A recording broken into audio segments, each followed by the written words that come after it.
And then, so I'm just going to adjust something here so I can hear. I think, I don't know, I can't do it myself. I'm going to have to turn that off, otherwise that won't work for me, but I'll leave it up. All right. Real Talk is Cheap, Season 8, Episode 8. 88's all around. 88 with the M and the Cyber. That's it. Doing the thing. Once again, coming live and direct from your we're in the garage? mother's back shed. No, we're not in the garage. We're still in the shed. We haven't in the garage. We haven't upgraded to the garage yet. No. We're getting close to the garage. We'll acquire something from below. Yeah. I think we're going to have to take care of Mama. We might have to double team her. What? Just to get into the garage. I don't know. I'm just saying. What is that? You're saying we're going to have to double team? Poor Mum, yeah. Mum. Just so we can get access to the garage. Wow, it'd be just like, that must be her fantasy, I guess. Well, you know, you get to that certain age and, you know, when you've seen it all, you know, it takes a lot to surprise you.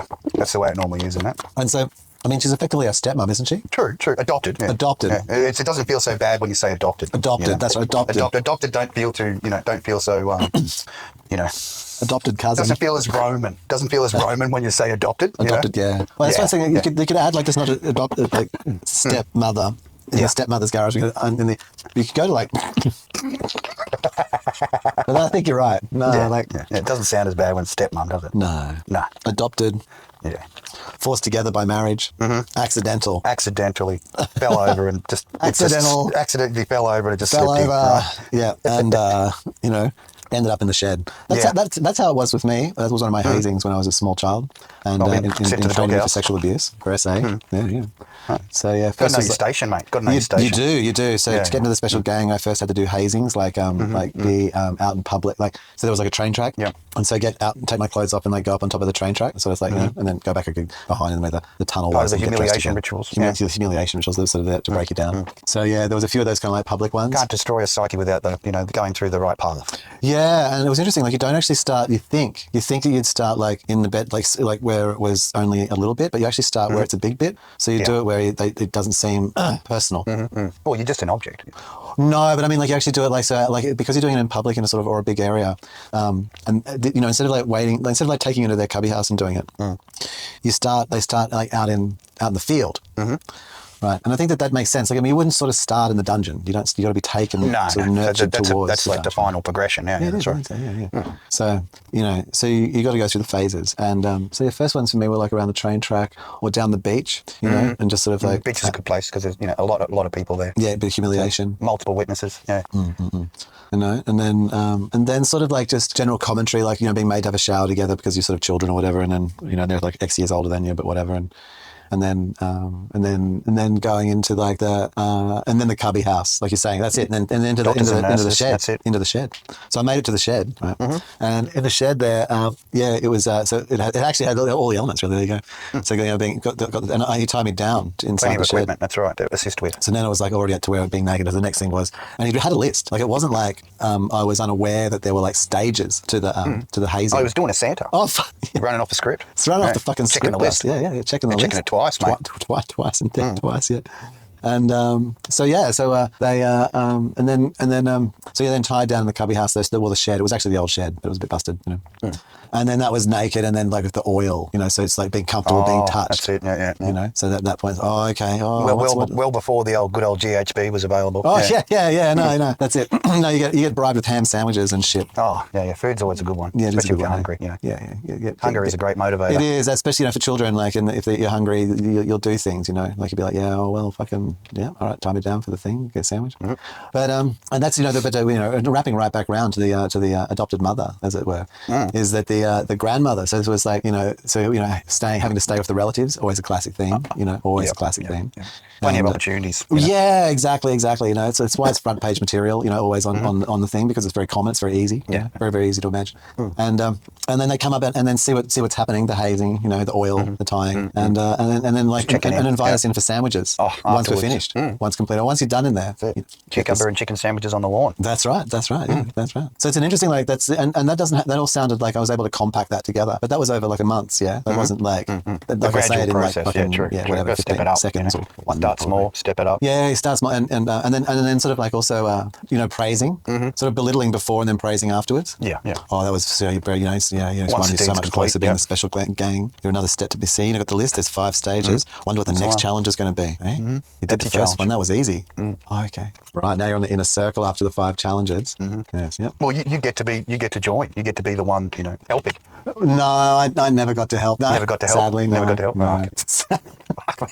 Went down a dark road on that one, but I don't know. Like, we got to do it, with the fucking shed it. and that friggin' adopted mother that we got a double team. So I thought, well, all right. So let's see what I've experienced in a shed. Good start. Welcome to the show. And the thing that's you know what I've experienced was that was in a shed. Always prepared to talk about the difficult subjects. Yeah, I mean, I think it's important. You know, I think it is important. But and you know, the sandwiches were all right. But I do remember going in. I don't remember the full ending of that. But I mean, because it just got on other stories and parts of it. But it's interesting that I think people imagine the ice cream on the street and some stranger danger. What an old cliche the fuck that is, right? Yeah, it was told by the people who were the pedophiles, so that you look for all the wrong people. Yeah. The ones offering ice cream were less likely to be as violent. Yeah.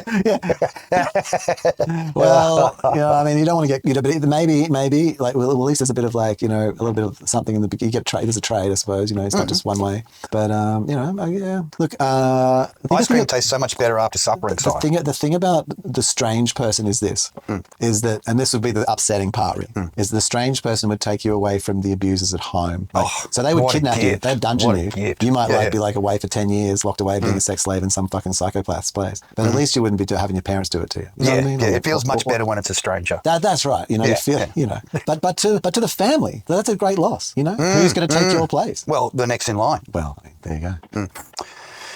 Wow. What time is fucking love, eh? That's what you got to ask yourself. Where did the love go, eh?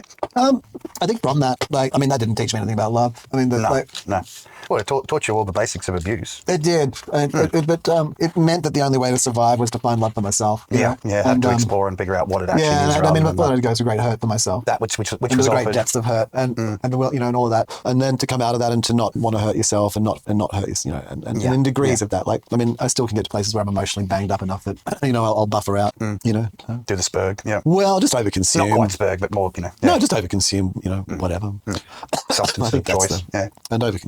And that's unfortunate. But you know, I mean, I don't self-harm. I don't like sit there in dark thoughts or anything anymore. It's long gone. Yeah. So that's, and then, you know, as a victim, you know, the getting past that part where you blame yourself is, I think, the most important thing. Or where you forgive yourself, you mean? Yeah. Where you realise your own blame in the situation and so forth. Yeah, true. Exactly. True. Sponsored tonight by Fella. Yeah, let's drop sponsors. Double team. Yeah, so that's it. I got the Fella double. I got the doubles too, man. I'm on the hard side of amplifiers again. You got okay. So I got this should have like zero carbohydrate. Fuck yeah, don't know how they do it. Double enough. Yeah. Well, I suppose I could figure out how they do it pretty quickly. We end up less bloated. I end up less dead. True. That as well. Obese, asleep, and dead, or something like that. Final resting place. Yeah, you know, seems reasonable. I'm up the exchange. You know, someone, dear friend of mine, like, has talked to me, and I'm not going to go into much about this because it's their story, not mine. But yeah, true. They're losing feeling in their feet. You know, like when you go diabetic enough. It's pretty fucked up, yeah. And the question: when will we learn not to praise Lord Diabetes? You know. Well, yeah, I know. Hey, I mean, I don't know. No, well, you don't have to. You can do whatever you want, but like with it, I think as long as you know that you're engaging it and choosing a path. Yeah. But like, yeah, I don't know. I mean, stop. Maybe that's a thing. I'm not sure. What is it? Come on. All right, good night. Sleep well. Oh, that looks a bit stuck. I suppose it's what my thumb's doing. Been a week. It has been a week. Thankfully, none of that's happened in my week. But always good to reflect. Yeah, what? Look, you know, you go bringing up double teaming grandmas and whatever in fucking sheds. There you go. Hey, grandma never got involved. No, she never did. She made the sandwiches. Yeah, she made the sandwiches. Grandma made the sandwiches. Yeah. That was her level of involvement. Well, I think she was grateful, as always. You know, the attention's not on her. Eh? Well, keeping it in house. That's the way you got to look at it. You know, they actually kept it in house rather than sacrificed. You know, sorry, well, rather than spreading the word to others. I'll make you slightly bigger sandwiches. Have an extra glass of cordial. No, it wasn't cordial. Whatever it was, lemon water. Who knows? Well before the good old Gatorade days. Oh yeah, well there would have been Tang though. We definitely would do the Tang. Yeah, Tang and a sausage. Tang. Yeah, no, that's about it. I was trying to think of some other powder, but I don't know. Yeah, I'm not sure. Can be a difficult subject to talk about, you know. Gatorade, back like, powdered drinks. Powdered drinks. They're all the rage now. Like every YouTuber and you know, streamer and influencer have all got their own powders. Gets you through that stream. Yeah, it's a real thing. Whether you be imbibing or... it or you be, you know, inhaling it, however you like to do your powders. Well, I wouldn't do that myself. I don't know that I would want to be too boosted like on a stream. Like, I suppose, I don't know, if you're trying to talk all day non-stop at a camera, maybe. I guess you're going to need some sort of vitamins to help. 18 a day. Man, that's insane. Like, how could you do that? I don't know. That's pretty much your whole life. Like, it is. From getting up to going to sleep, you know, basically that's what you're doing. And having time to fit anything else in except doing that. Virtually impossible. I know. Seriously? I mean, it's a lot of fellas. You do what you need to do to build that base, don't you? You do. I mean, if I was having to... I don't think I could be. I mean, you know, I think it hurt me. Unless it was paying really well, then yeah, there'd have to be something else, you know, some other benefit for it. Yeah, constant supply. And coming up with material, like there's plenty out there. Like if you just sit on the Reddit posts or, you know. Do you think? No, I don't go anywhere, man. I don't look at anything. My whole thing is to not look at anything. Well, you get most of your news from your friends. That is where I get, like, well, things that are really important make it through. Yeah. You actually get told. You don't have to go reading anything. If it's important, people will tell you. People will pass it and in on. degrees. That's right. That's what I found. And it's like, that's leaving it up to other people as being so, you know, you're not sort of taking an interest in. No, it's outsourcing. It's outsourcing because you can trust your friends to only tell you, you know, things that might be important rather than just being delivered, you know, a continuous stream of BS. Like, can you imagine how important something, but it's not about your friends. Okay. If something was really important, for example, I might get told by the person at the supermarket, you know, that I go every day. They might be like, hey, like, did you know? Did you know? Did you know? Like, did you hear about okay it? with? Yeah. Have you been okay? Are you okay? What are your feelings about it? Yeah, because maybe like I saw them every day, like getting just the ham, you know. And so there could be things that were like so important that the ham lady would tell me. Yeah. Or, like, it actually got to a point where she needed to reiterate it to others. Yeah, that's right. And so I think, you know, and then you get to a thing where like maybe, you know, you're just down the bus stop and then the person you have never really spoken to, but you just get on at the same time. And they're there maybe like 3 other times out of the 5. Sharers of the ride. Yep. Yeah. They talk about it and you've never even spoken before. It's part of their, Suddenly they're like, dialogue. Hey, what the, now that's shit. That's probably clear and present danger. That's probably, I'm not even sure why you're on the bus at that point. You know, you'd have to be. What, you'd be trying to escape? Possibly, yeah. I mean, possibly that would be it. You were just fortunately timing the escape on the bus. That would be why you'd be communicating about. You'd be happy to get off at the stop before your stop just so you didn't have to deal with it. You'd be walking that extra 500 meters just so you didn't have to hear it. Yeah. So I think, you know, but then they're down to the level of the friend, like, I mean, or like certain, but basically it sets up buffer zones. I guess it does. In certain ways it does. The filter information. And it's actually important, like the way our neural nets work, you know, when it's not wise to just open slather that crap, I mean, I've done it. I can speak with them. I remember being the news junkie. Yes. Don't worry. Yeah. I don't need to consume anymore. I've seen the future by consuming the past. You know? But, and the future is not swallowing mouthfuls of that BS. No, it's not. There's no need. Well, there's just no need. There's no need for it because it doesn't tell you anything useful. Like, it's just, it usually tells you something. Well, that's why you got to ask yourself the question: is it helping? is it helping? Well, no. It's all marketing. Then it's not necessary. Yeah. Remember, it's everything. The ad is the primary communication unit, and you might think that by that I mean that you take out an ad, and that is the primary. You know, that's and I do mean that. Actually, I do totally mean that. But also that when you're communicating as if you're with the purpose of advertisement and in the function of like, okay, I think the easiest way to describe like it is like, well, actually it's a more complicated way of describing it, but is what I call backroom policy versus like public. So backroom decisions versus public policy. Public policy, yeah. So it's like, you know, you do this, but in the back house, like, we're going to go kill these fuckers off, right? So how are we going to make everyone agree to kill these fuckers up? Oh, well, they rape children. All right. Yeah. We put them in that special category where everyone hates them. Yeah. That's what we do. Oh, kill them all, you know? Yeah, that's it. Yeah. I'll hold the stick. Yeah, that's it. So the public policy, you've got to be very mindful of what you're being told, but because it's marketing. I'm not saying it's a lie or anything. No. I'm not trying to, but just remember that I'm just using an exaggerated example to like make a point of the fact that things are marketing, and in that regard, see how you behave in response to it, and that tells you something very important. Right? And if you are behaving towards it in any way, that's telling you something very important. Unless you're personally in danger, we've got a hook. That's right. You know, otherwise, and then from how you're behaving, look at how it's affecting. Try and step aside from that and stop behaving, and then see how things are happening in response to it. And the response to marketing is always the goal. So you have the backroom decision, the public policy, and then you have like the feedback, like what goes on and how the public responds. That's right. That's the public. the public response, and you know, and it can be, and you just time that very simply and with massive effect. Like it's very And the notion of like the KLF, you know, Bill Drummond and Jim Cordy and the manual and what they did around like being able to make a number one hit single, and people are like will scoff at it. It's totally serious. Not just over and over again, over and over again. That's right, using their own things to actually demonstrate it with their own material, like re-releasing it to another number one. Yeah, exactly, bud. And people not getting it. And people the formula works. It proves through continuous success. It proves the formula works. Yeah. And the whole thing was just a train.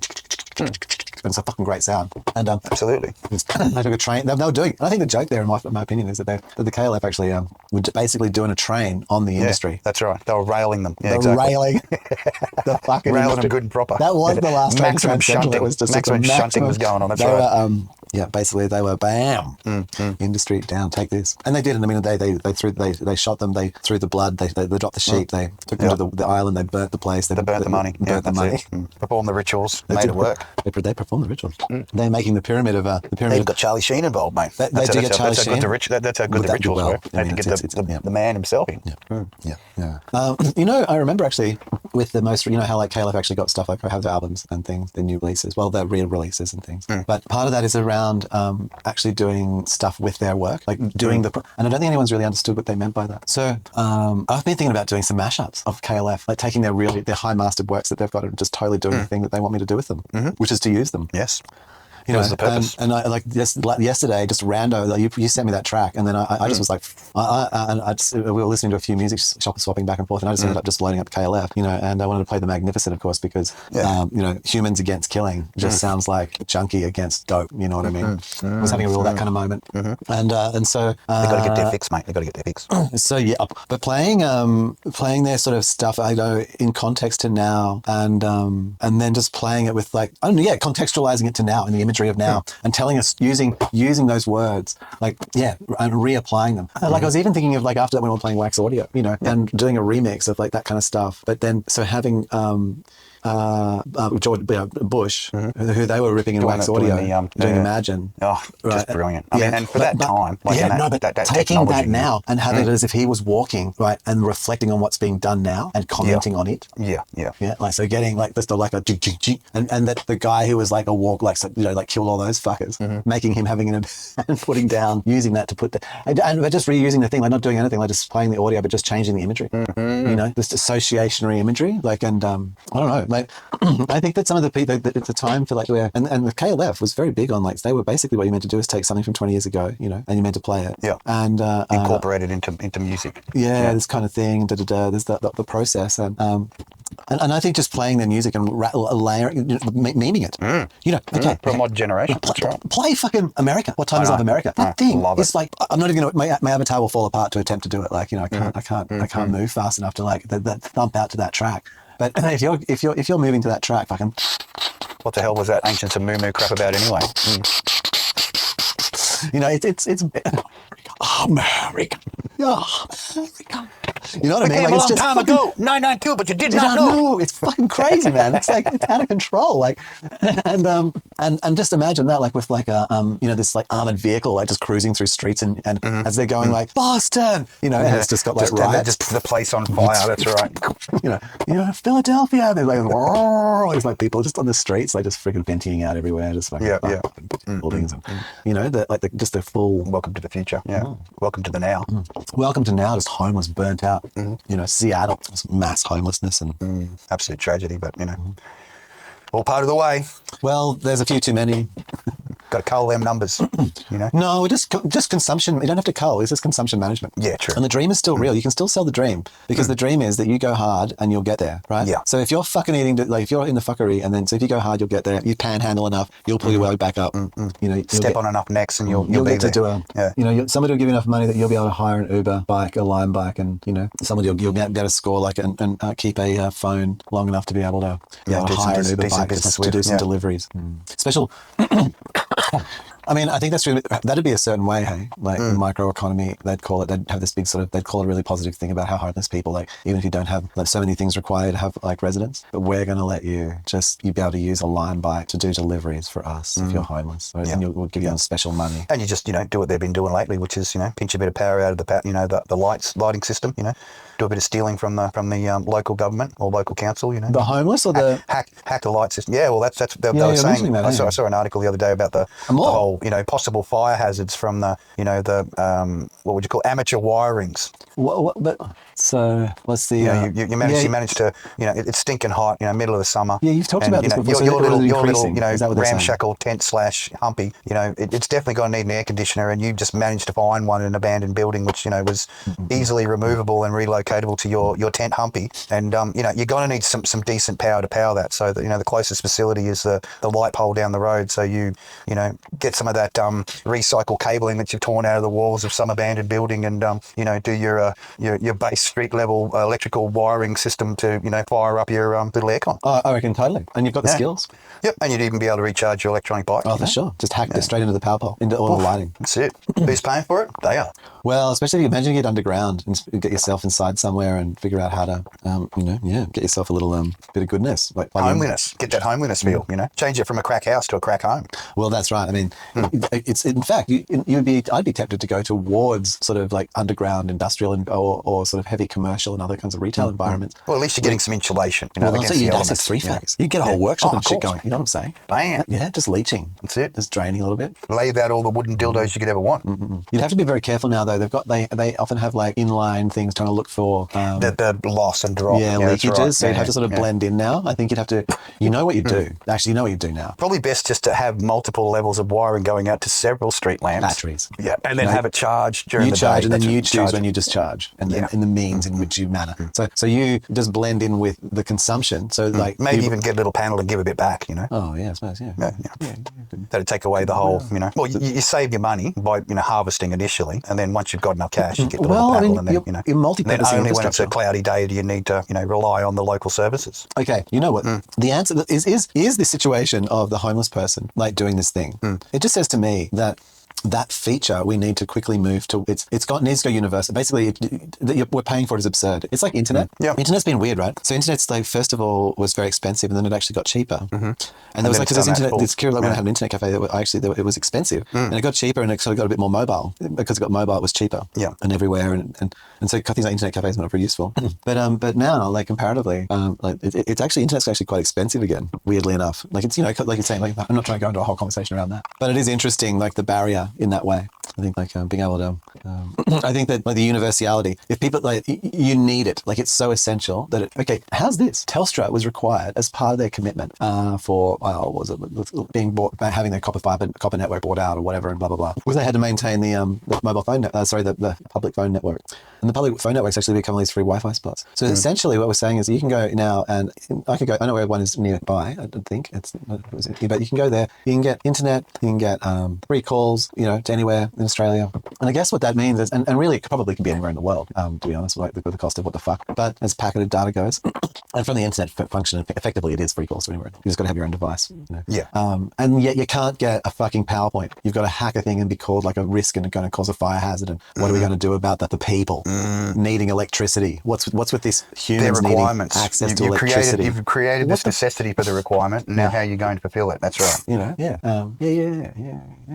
And I don't know. I think that there's a lot of this creating of necessity in that way, and then punishing for not being able to do it. And there was a point definitely where like the generation of electricity was expensive, and it's not like it's cheap now. But and we were rolling out the infrastructure, and governments were funding it, and all this other stuff. And we moved past that. We moved into commercialization. We moved into commoditization, and where you've actually got like retail and wholesale and providers and a whole industry of the thing, to where at a point where what is the actual true cost of the infrastructure, and as opposed to like pure shareholder return, or whatever. Why aren't there just PowerPoints everywhere? Like, not everywhere, but why not?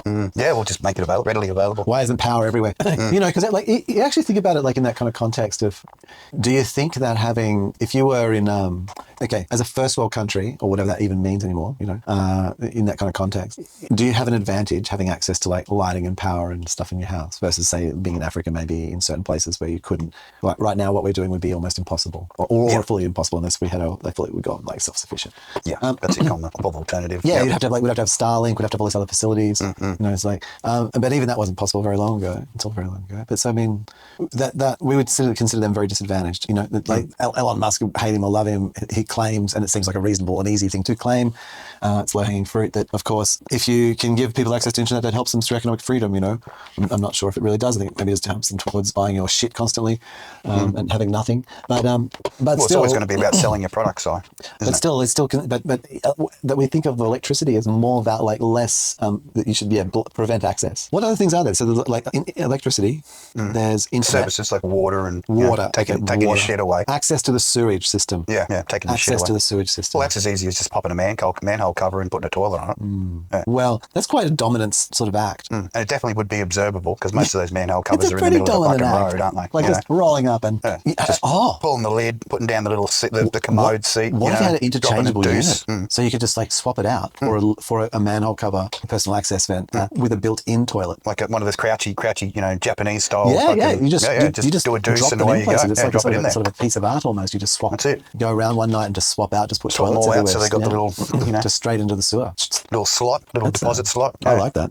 You have like a little sort of privacy screen. And then you won't have it all over your streets, mate. It organises that whole, do it anywhere. Oh, hang on, I can go to the place and drop it down. You can drop it straight down there. But the direct, be courteous, kind and courteous, rather than leaving it for someone to step on. Just take your animal down. You can just drop your animal down into the sewer. That's it.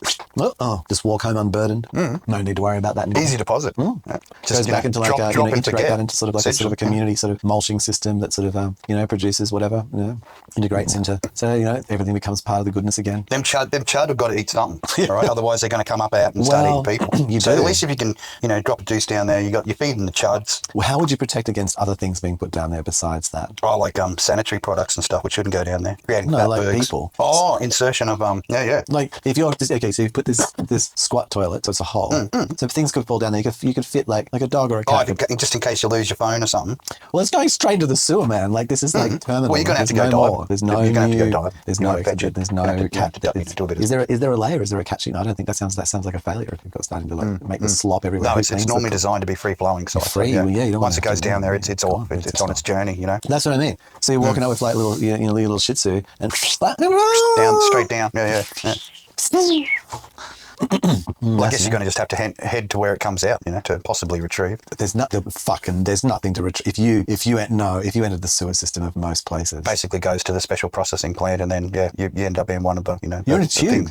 You're not in like a wonderland with like little sort of like. I don't know. Well, look, so I've been down there. I've been down into those places. Well, you're talking about big ones though. You're talking about like major trucks. I've been down there and walked around. I know what it stinks like. It's definitely No, but that's a trunk. It's not a nice place to be. That's not a you'd have to be very selective to be like, I don't think, for example, if I went up to Bondi Road and I found where one was on the main road, say Bondi Road or Hall Street there. Yep. Camp Parade, we're in Brisbane, like, I don't know, let's see, somewhere in like West End, One of the West End, somewhere in there. South Brisbane. Yeah. South Brisbane. You can just see it. Also, or another good place would be Fortitude Valley. That'd be perfect. Perfect, yeah. And you just like, swapping out that personal access vent, the manhole cover, the slotted one, the slotted one, the woman. I was actually trying to flip it because it's like a manhole cover. So it's like a woman. Well, I mean, if you cover. If you put a slot in it, you just call it. You change it from manhole to bonus hole, wouldn't you? Because at least you drop a deuce. That's bonus a bonus hole cover. Yeah, okay. Yeah, that's nice. It's nice. Bonus hole. Bonus hole. We'll go and something. Bonus hole. I can't believe. So you go with the cover. You swap out the cover with the built-in toilet cover. Right?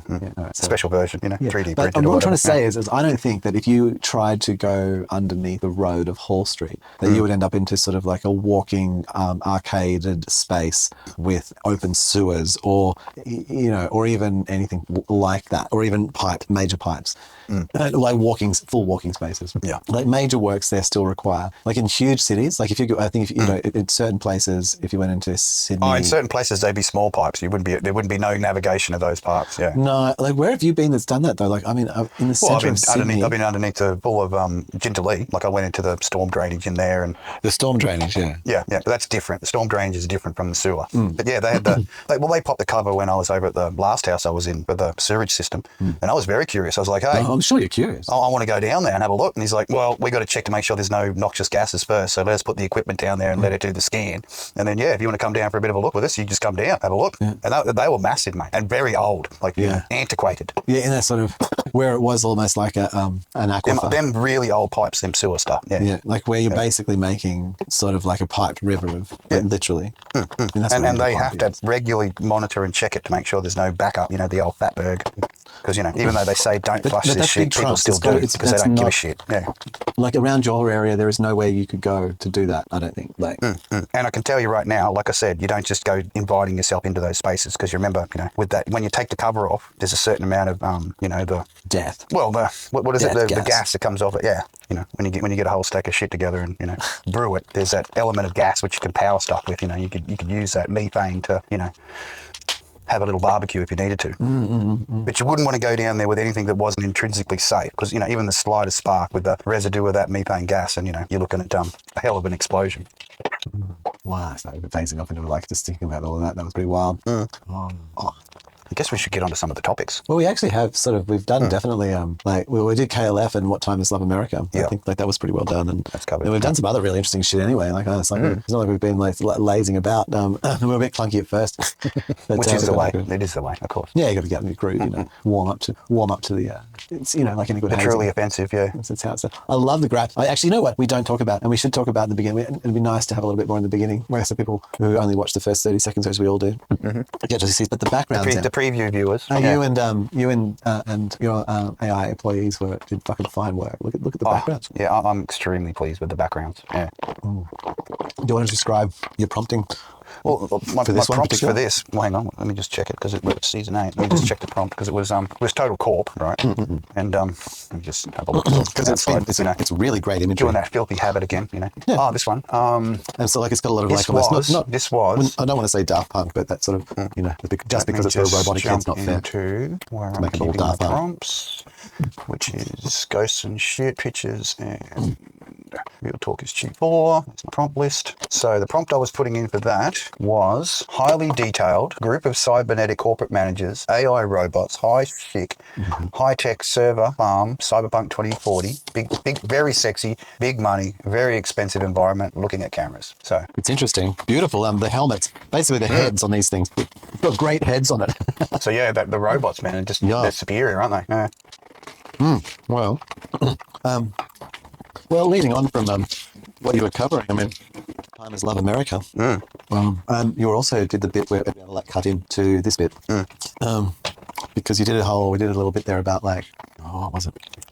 The meeting of two presidents. Yeah, we've already done something which is a good like bridge to that. I thought, what was that? No, hang on. Anyway, it doesn't matter. I'll find it when I'm editing it. We've already covered something. I think it was more like in that line of the media and who do you believe these days? Yeah, that's it. And then we can that's it. Yeah, that's it. And then we can jump into that. Make it sound like we meant to say all of it once. Because you can get their version, which is they don't want to look at the thing, so they just focus on the two leaders. So we did an interesting experiment this week, didn't we?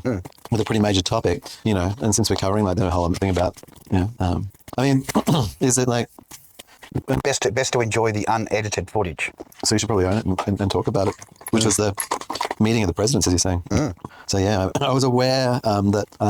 What was I aware of? Well, we were previously discussing the whole immigration and I knew that was, who do you consider to be a refugee? I spoke to people who were born there, lived there, family there. Yeah.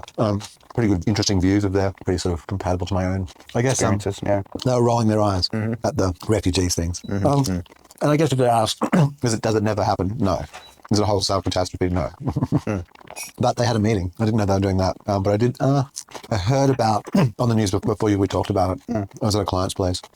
I saw a headline, but I didn't see the article. Well, the headlines normally end up being the hook, don't they? You know, hooking in. And you'd seen it or something? Well, I'd seen news interpretations of certain footage. You know, selected footage, as you would say. Selected. To help narrative, yeah. Well, yeah, I guess actually it's interesting, hey, because was the from the ones, okay, from what you saw, because you then watched very the actual... biased. It was very biased towards the certain viewpoint. Yeah, that's right. As if this is the actual, yeah. This is the actual, you know, the bully real boy story, tactic that which is, happened. you know, yeah. See how he's bullying the poor president, you know, the other poor president, you know. Yeah, right. Yeah. So I didn't know any of this. When I knew there was a meeting, I didn't know any narrative. I had no narrative. Yeah, well, because I mean, I got the News Nation version. I got the CNN version. And you queried me. I got the influencer / YouTuber version, and then I got the whole fucking story unedited, you know, direct from the White House fucking version, right? What was the White House version? Well, that was the one you. I flicked onto you because it was the whole story. There was nothing edited out of it. It was just basically start to finish. It was just basically what they were saying, rather than the fucking selected narrative or the, you know, where we want to take this, you know. There was a story. It's not like nothing was happening. Yeah, and you know, from my first viewings of what it was, the narratives that were being pushed, it was you know, Mr. Bully Boy picking on the poor fucking, you know, poor president from the big country with lots of people. Yeah, bullying the bully boy. Yeah, but I didn't see that actually. So no, I didn't see that at all. I saw you know, when I watched the actual full footage, I saw two presidents discussing some, you know, issues of criminality. I think that criminality and requirement of technology to help. Thanks, Siri. No, you should not. No, silence. There'd be a lot of concern about the amount of criminality. And what I found amazing was in getting some breakup on your end, bud. So the US president had the video, and he showed the video of this dude angry and stuff. People. Angry people, you know, calling for necessities in revolution, you know, being and then the president agreed. Willful destruction and death. Yeah, and then the president agreed with him. I explained how they give voice, it's a voice, but even the minority people. And he handed the co-dude from the opposition, who to just be sort of, you know, was a white fella, I think, trying to make a point. There was a real unity, I'm trying to make a point. But both sides are in cohesion, not wanting those radicals. No. And unacceptable behaviour he was to be edited, yeah. Well, he said people are getting their places stolen. He acknowledged that. Yeah, again, absolutely. And then they handed it over. Whereas that narrative was not even fucking suggested through the, you know, the news outlets. No. And they were actually, and that's why we're here, because of the crime in our country. That's it. It's requesting help. How do we stifle it? Yeah, we need better techniques to stifle. We're coming here from a country to go to a country who's, you know, got experience in these matters. Professional stifling methods. That's right. And then that sort of a co-president dude, whatever he was, and then he sort of also said, no, we're together so that those people can see there's unity. Don't become normal. We don't want that. No. Who's a female, full wraparound representative. Funny word in. She's representing the commerce, the business, and the effect it's having on it by having that, you know, behaviour being manifested. And then she was all and was very specific and said, your technologies that allow us to identify identify people, and strategies. Yeah, for large scale criminality. Yeah, dealing with large scale criminality to deal with. That's right. And particularly looked at Elon Musk and said, we want Elon Musk's technology, and that's why we're here. And we just want your American companies that are currently based to stay. They didn't really even ask for more jobs. They just asked for the continuing of their existing jobs. The existing, And if we could just have some of your sweet special surveillance software, advanced policing technologies, we'd really appreciate that. That would assist us. Yeah, if you could assist us in suppressing dissidents, risings, and mobs and stuff across the whole country, across whatever 100 cities. I don't know, through Black Lives Matter and other events. Where there's been sort of larger scale, they've had to have large tactical responses dealing with all lives matter except for those flies. Fuck those flies, Well, and so that's how it kind of ended. I mean, it ended with and then the president kind of listened. A cry for help, essentially. Yeah, cry for help. Yeah. Now during the video, the president of the US was because he'd already seen it. He attended to other matters. Of course. But when they were talking to him and making their case, he wasn't rude. He didn't interrupt them. He didn't maybe he had to say one more thing just at the beginning. Well, dialogue is a process of letting both sides speak. Yeah. And so I thought Trump let them talk. They had their say completely. He listened. And there were these the Boers or not the Boers, I don't know who. Sorry, I'm going to get that wrong. African who? Yeah. Who knows? It's just a name, The people who are sad at the moment. The oppressed. Let's just say the oppressed. Yeah. That's probably the easiest way to term it. Rather than putting a label on it. The oppressed. The chain of oppression. they have previously, who may not do it so much now. But they even had some of their representatives there, and they were allowed to be heard. And so I think all sides seem to be on the same side. Yeah, yeah. And then there was just a comment about like the jet. The thing is, Si, the business doesn't function well when there's trouble going on. You can't perform effective business while people are burning, looting and murdering in the streets. It's not conducive to increase your customer base. No. When that sort of behaviour is happening. Yeah. They won't come. They won't go near it. They won't go near that. Right. No. Yeah. So there'll be no business while those detrimental actions are occurring. We need them to stop. Yeah. So I'm not saying any of that's good or bad. Maybe they're asking for like aggressive things that will be used to harm innocent protesters against whatever. But well, again, it falls back to what you're selling. Like if you're selling food and clothing and other normal products, then you're probably not going to sell much. But if every street corner is just a gun shop after a gun shop after a gun shop, then you're probably going to have a roaring trade, right? Gardens, man. And I'm not really sure. After I watched it, I did go and look at the basic, and was aware that there's like this idea that the US president like ambushed them. And that was the premise of the bully boy. But isn't that with basically every prime minister, every president? Like they're all happy and everyone's happy to get them in. But as soon as they get in, it's just like what shit can we dredge up and throw at them? If those people from South Africa felt ambushed. Man, that was the most coolest response to an ambush I've ever seen. Yeah. It was almost like it was prepared. It's almost like they had the exact response. Well, there was tears in eyes because it was made absolutely clear what the issue was. That's right. That's where the tears came from, not the fact that you were put on the spot. The tears were you can acknowledge what my pain. Here's my tears to prove it. But you've acknowledged it. This is the suffering in our country that we're trying to restore. Heal. We need help. Yep. Not isolation. No, definitely not. All that's got to do is make it worse. Compound the issue. And I think in the regionalisation, what do you think about the 2030 story? Yeah. And like right now, more seriously, even though it's not presented, whatever will be being prepared for the unveiling in 2030 or 2031 for the new, regionally being that far south as well, and in Africa. And it is a hell of a long way from anywhere. Yeah, you're not going to be part of the team, eh? I mean, it feels in some time, when I've seen, other videos of its remoteness, like it feels further away than down under. Oh, no, right. It does. Yeah. It is. Because, the technology exists now. If Africa needs to pony up to sort of, and I mean, there's a whole theories around beyond economic systems around how sort of development moves. But Africa sort of needs to sort of pony up. But I mean, whatever level they choose to engage it at, I mean, that's their local prerogative. But in the countries there, I mean, that sounded like a real help us try and keep help. Cry help. Yeah. And I thought they were listened to. The victim got a voice. And I thought they were listened to as well. And I don't know, I'm not trying to say that there's a particular outcome, that there was a teary compassionateness. It was sort of just a he doesn't know. If I had to say anything about the American president's response after listening politely, I'm not meaning excessively, but just politely, just totally paying attention. Yeah. Having a dialogue. That's it. Polite dialogue.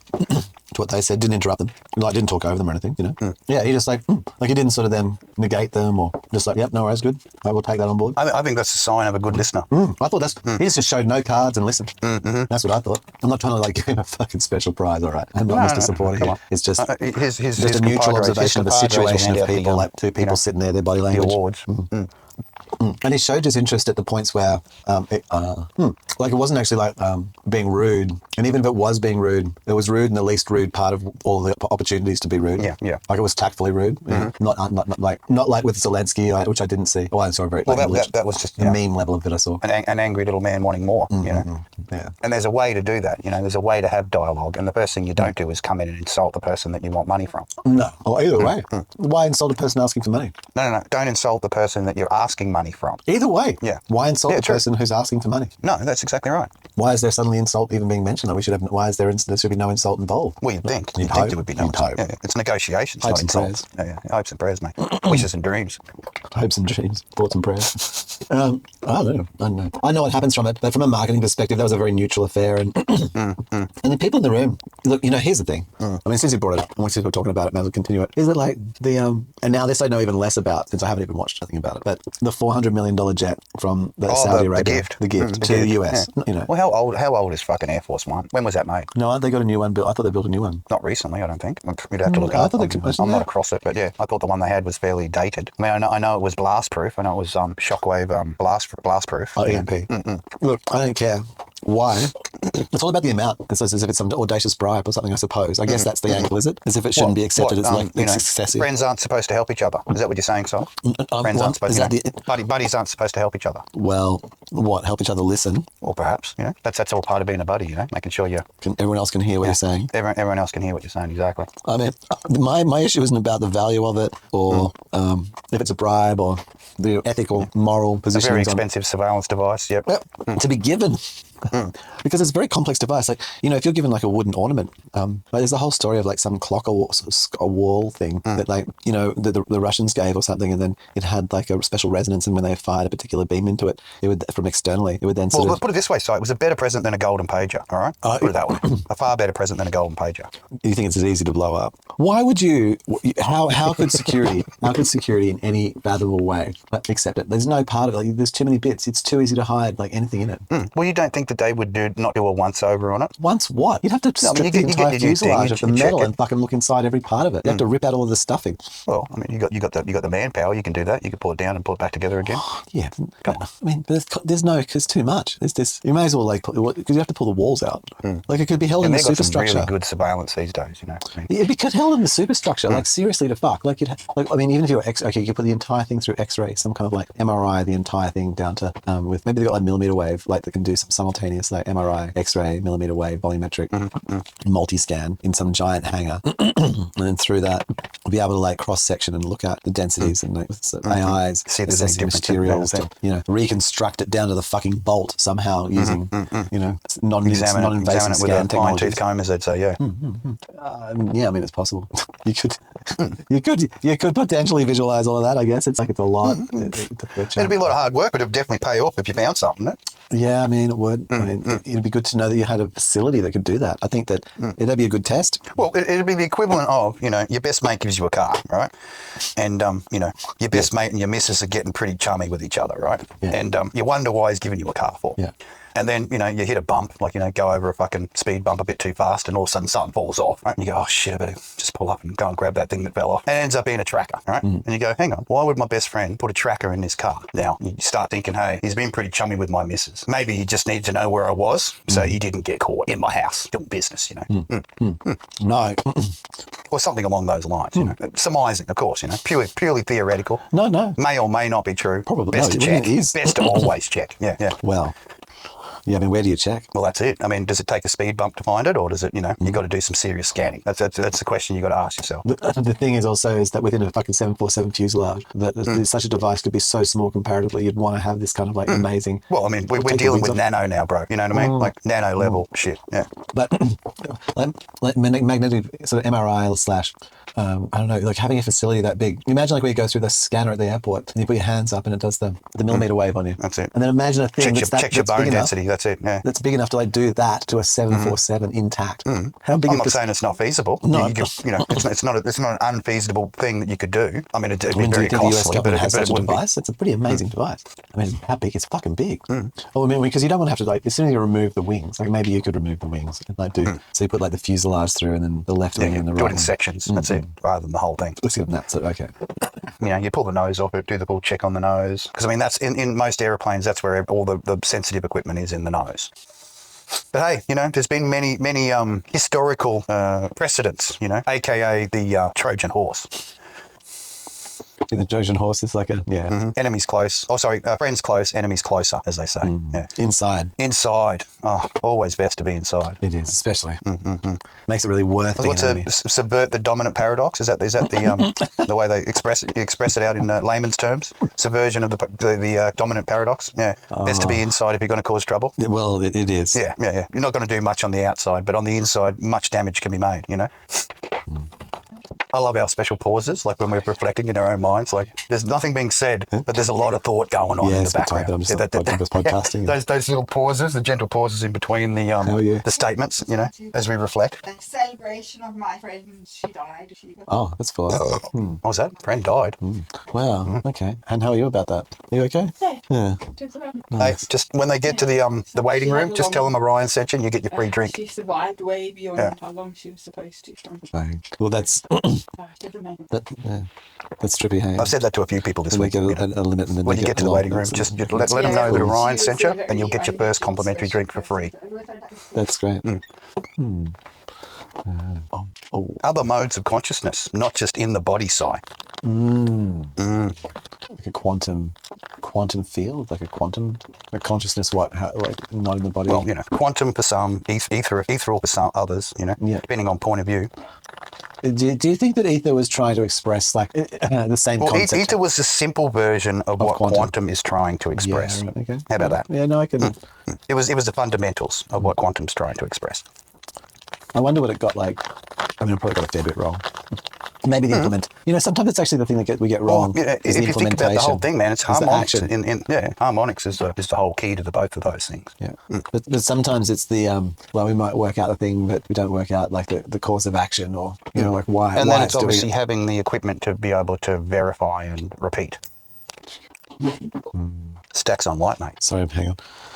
I need to. I'm phasing out a bit. I need to where are we at? Oh, an hour and a half in. Okay, doing well. So now I need to just take quite a few topics. Yeah, I just got to have a little mental break because otherwise I'm just falling asleep. Full focus, as they call it. Let's use a cinematography expression and full focus. That's fun. Yeah, I like it. Yeah. Maybe I should make myself I've finished off my non-alcoholic liquid. I should make myself more. So I'll make myself a hot chocolate. Have a little stretch. Yeah. When I'm editing and stuff. Midstream stretchings. My brain needs I don't know, like there's a little bit sitting. I'm also just wearing like a warm jumper jacket and stuff because it's winter. You've gotten yourself too comfortable, mate. Fucking cozy. Yeah. I think you need to put some nails on your chair just to get your alertness back again. Some thumbtacks. Stick some thumbtacks on your chair so when you sit down you become more alert. I find that's a necessity I need to do while I'm driving sometimes when I'm really tired. I find slapping the thighs and slapping the face will prevent micro sleeping. Well, that's my life is fucking micro sleeping. Some days like when I'm coding and stuff, like the amount that I get done in a day has a lot to do with like how much of the day I'm asleep. I don't even know. Yeah, gone into the mode. It's quite the thing. A bit of a strange experience when I wake up dozed off, but I don't have much context about what that means. I think that's the thing.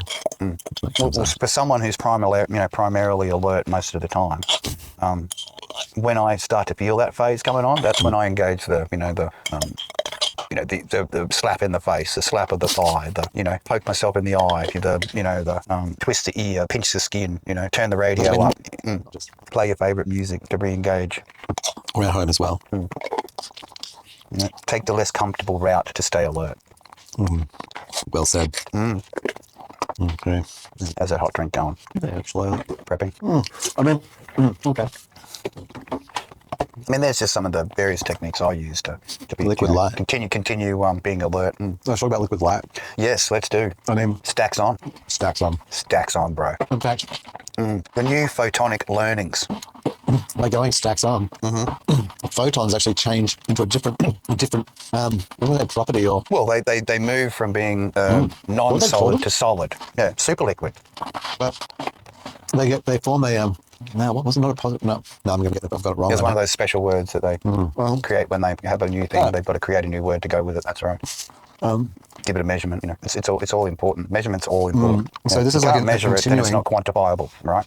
It's continuing the development of being able to stop light, and now the ability to harness. This is beyond stopping light. There's your kick. There's your kick photon. Up. The ability to harness it, rather than just to route it, but to actually harness it. Yeah, I mean, I think this is up there with fusion myself. Lost that bit. Thought it was a wave, and then thought it was like a. Something in your kitchen is killing the road, Mike. Something goes fast than we can ever go, like at least 100% of it, and we have caught the thing that we believe at this time that can slip through the physical. That goes faster than us, than we can physically possible. And see the catching of the snipe. If you want to put it in the Harry Potter terms, it just catches it now, like condenses it as it goes stacks on, changes into a fluid. A superpositional. Yes, that's the best bit. It allows.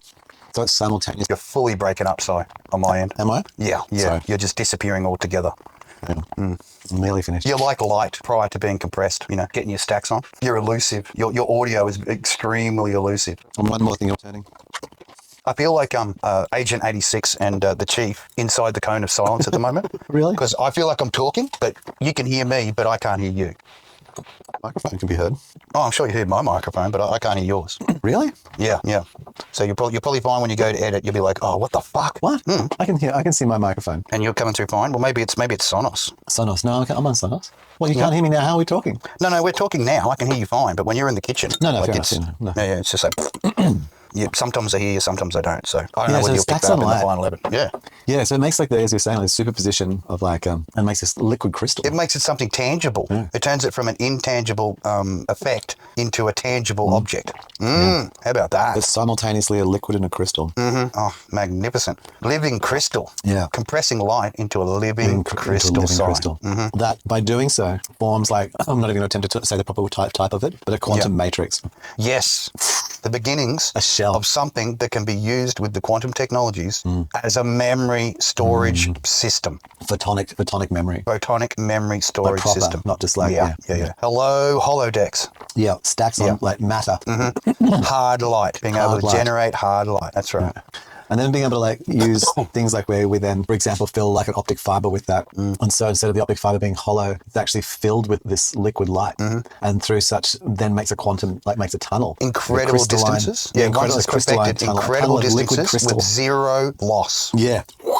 That's what we're aiming for. And not infinite like distance, zero loss. Non-cryogenic temperatures. Yes. Standard temp. Standard not sub fucking 200 temp, but standard temp, you know? Yeah. This is like groundbreaking. Absolutely groundbreaking. And probably one of the most incredible things to happen short of dinosaur handbags. I know, right? Yeah. Like dinosaur handbags. Is pretty cool. Capturing but it's a fashion something statement, that goes faster than we believe is possible. Yeah. How do you even stop that? Like you got to put something in front, just rams through anything.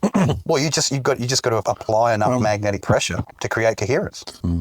Groundbreaking, man. Like that one thing alone, out of all the things we've done in the past and up to today, is going to change the future. Yeah, that is like the foundational element of like something. For example, in Ian M. Banks' Culture series talks about 4-dimensional matrices for AIs, like where AIs actually live in these kind of like not just a quantum state, but like a full. Like a hyperspace almost. That's kind of a way to describe it. Tween dimension. Exotic, like that's crazy. What materials we're gonna make some fucking crazy material from this shit. What happens if we slow it down even further? Changing from liquid state to solid state. It reminds me of other things too. Like you know how like Toffler or someone said like Asimov the magic and thing. But in Tolkien and other things, but Tolkien's definitely the first time aware of like would be the story of the trees of Valinor. And silver tree and the gold tree and the proprietor, but their sap was like it was liquid light, and Ungoliant drank it, but it had been captured in the Silmarils. Comes with madness if you do that shit. It's like drinking seawater. So it is. So the Ungoliant went crazy. Fëanor went crazy, like with the Silmarils, which were the only things that had captured the liquid light, where he'd been allowed to bleed the light in the solid light, and he put it into a stasis, basically. I don't know. Yeah, like we are. Definitely on the verge of something beautiful. That's immense. Yeah. On the verge of something truly beautiful. And AIs will have access to that kind of. It's going to be it's going to be their foundation. Yeah, it's what we've done so far has just been toying. But this will create foundation for it. Yeah. No, it's going to be incredible. Oh my gosh. Yeah, to me, the next thing, like, I mean, I don't know, there are a few other things that could be, it's not like that. Nip's going hard just thinking about it. Oh, look, I've been following the solidification of light now for I think like 20-something plus years. Well, I think you've been following that path as I've been, closely scrutinizing the nano advancements, They're joyous, the pleasures. The wonderment. Yeah, well, I'm really into material science. Like, if I have, if I had like some of the appropriate upbringings and so forth that enabled me to think that such stuff mattered enough to study, then, I know they do, but to have, I don't know, been able to do it. A certain degree. Yeah, more hobby. You know what? Yeah. I've been realizing actually that if I had, if it wasn't so boring, I would study super it. Technical? No, not super technical. The prospect of like just sitting there for 4 years doing one, like I just ate 6, it's just too slow. Like I actually just want to do it like 4 times faster. I just want to do it. Yeah. Like you'd have the same level of anger that we had when, we bought the latest computer, but it just wasn't quite fast enough. Yeah. And just things like you have to attend classes and stuff. Like it's just like lame.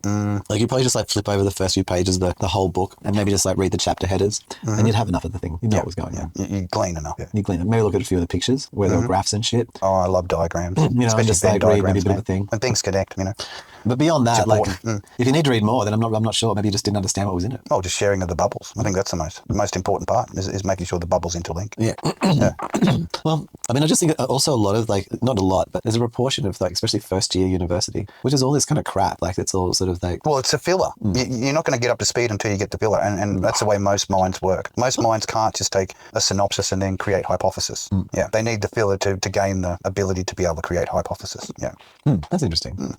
Yeah, because I guess I just start looking at my goal is to try and find the method of observation, because as soon as you can start to get feedback from the system that you're trying to analyze, then you can change it. Yeah. Your observation changes outcome. Exactly. Yeah. And that's well, I mean, that's where we got the brief glimmer and the double slit.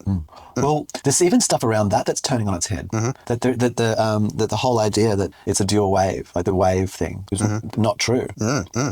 Well, you've got to create something to break it. It's actually you need to create a hypothesis of It's actually like an anti-light. It's unrealized. It's the unrealized light. The unseen spectrum. That's right. What's not visually representable. The wholeness of the self. The seeing of the one and the being the pixies many. at the side of the eyes, the tearing at the edge.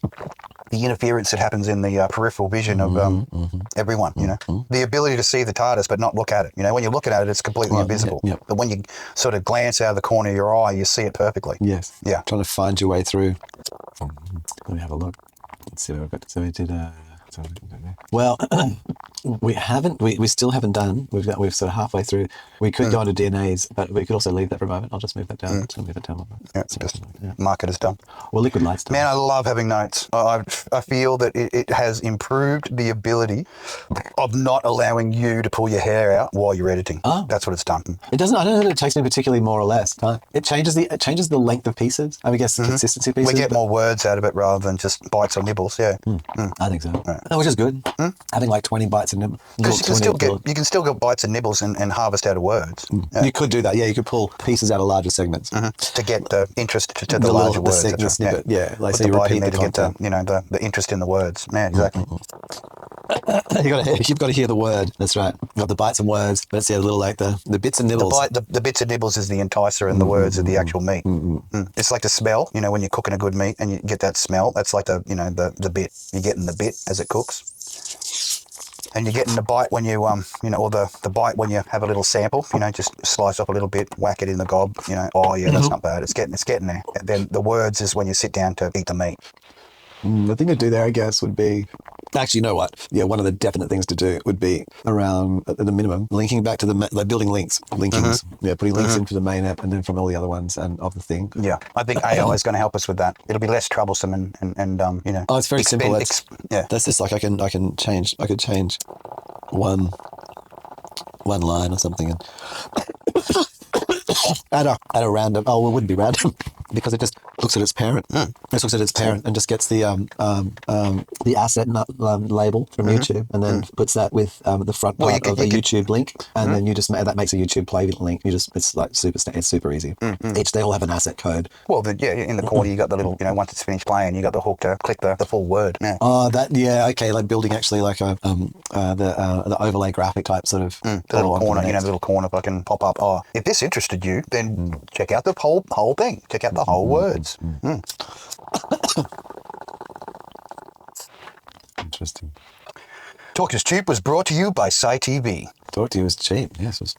Wow. So we've managed to make 2 hours. I did phase out at the sort of between the one and about hour. It's one thing that the listeners of Cheap will have to accept is there is some portions of this video where Sci goes into that other world and draws knowledge from the great beyond. So you mentioned today, and you got this whole story which we won't name the names of, where your phone number is someone else's phone number. Can I at least drop the milky full of poopers as a disguise method? Yeah. The milky full of poopers. Who was the previous owner of the phone? Owner of a specific number that has now been in my possession for over 7 years. That's right. My method of communication number You've had it for over 7 years. 7 years I've been telling these telemarketers that are after the Milky one. The Milky, yeah. Yeah, but Milky's not on this number. Yeah, right. And they just can't, Not present. No. They just, you will not go through their head and they will not remove it from the database. No, it is so frequent. But this search for the Milky one, is so intense that, for the last 6 out of 7 years of owning the number of my, ability of contact, they haven't been able to realise that the information I'm telling them that Milky's not here, Milky ain't here, Milky's not home. No, it's more important that they find Milky. Like, they can't stop. Yeah. Even though I've done my own research and I believe Milky's dead. Like, he's obviously, from the amount of calls I've been getting, someone who he owes money to, Milky, have put him, introduced him to the other side. Oh, do you think? Yeah. I think Milky has passed it's on. not unreasonable. Yeah. So there's all these other people that have a feeling of ownership over Milky. And so there's the people who don't call. Yeah, the ones who know, the ones who plugged and planted, 86 as they call it.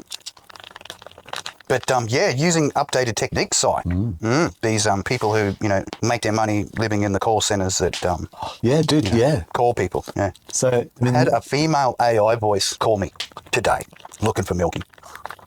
And then when I presented with AI voice that Milky wasn't here, AI voice then said, "Who are you? Please identify." And of course, in my typical Orion way, I've gone, "My name's Mr. Fuck You." And then. And then, why won't you identify? Well, because I've been telling you and your little crony fuckers that are behind you that Milky's not here. And you can fuck right off because I'm not identifying. Wow. Yeah. But the levels they're going to, it's just, it's amazing, adopting new technologies to try to befuddle or, bewilder into giving information. Because they sound pretty good. I mean, if I wasn't making AI music, I would have been convinced if I was an older person that had never encountered what an AI voice actually sounds like. I would have been convinced if I didn't have the, the knowledge that I do. Okay, just jog my memory then. What was that? Phased out briefly. Well, basically having the knowledge to, due to my song making and using of AI voices to create music, then I wouldn't have been able to hear that was an actual AI voice. Well, I don't think we're not really there yet. I don't think. Do you think? Like, I think it. Like, if you got an AI to do something where it was like a. I'll think of a performer for a second. Hang on. I'm going to say something I've listened to the AI like voice develop over, several years. Like Pink Floyd, maybe. Where it's not really right. I don't know. Is there a good example? Well, basically that you said, like, how they can being able to switch genres. I think it's like, I know that they can switch genres, but if you're like, I think that's it shows versatility. Being able to switch genre, that shows versatility. The ability to be a true creative. So when their real voices are suddenly recognised, but they can then use tools to disguise their voice. I mean, I played around with it, man. I've used many voice vocalisers myself. That's interesting. When you need to be grandma, you just select grandma, and then you're grandma when you're talking.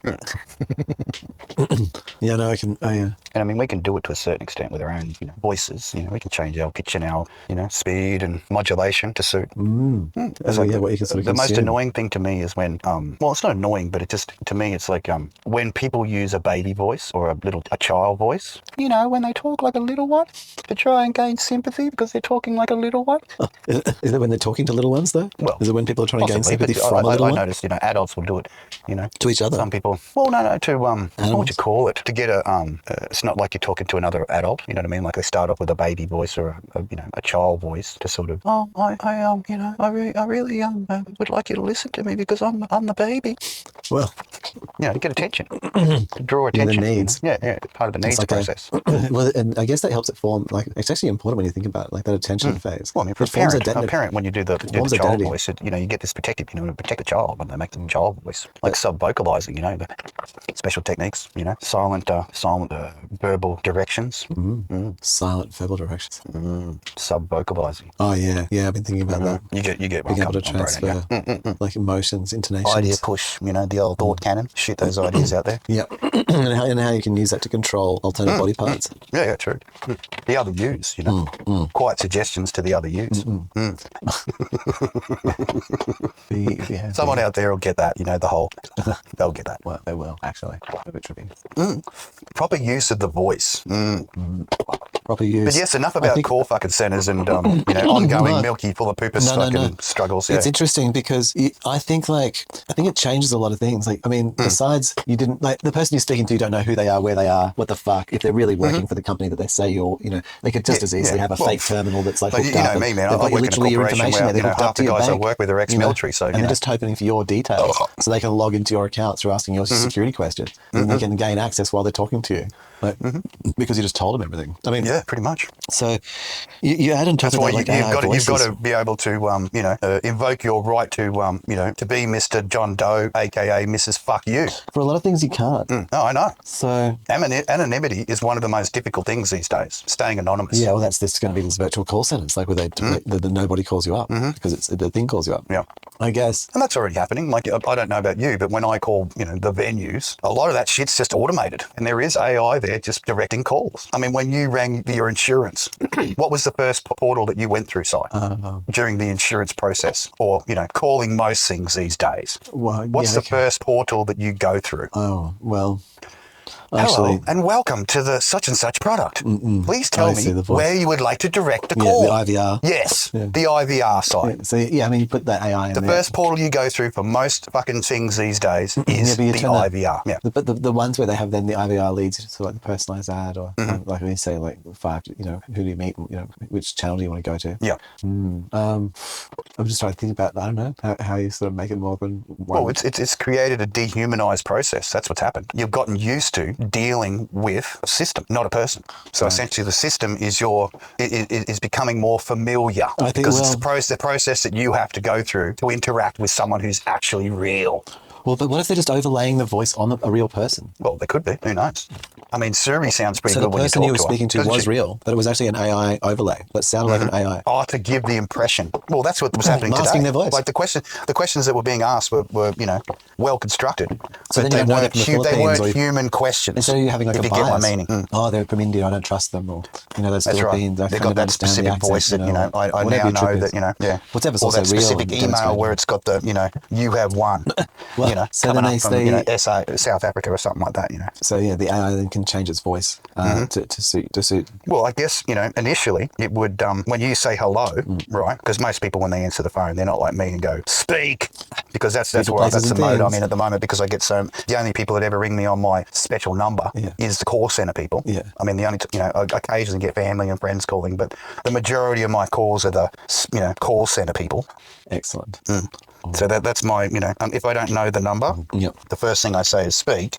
I don't say hello anymore. I say speak. I like that.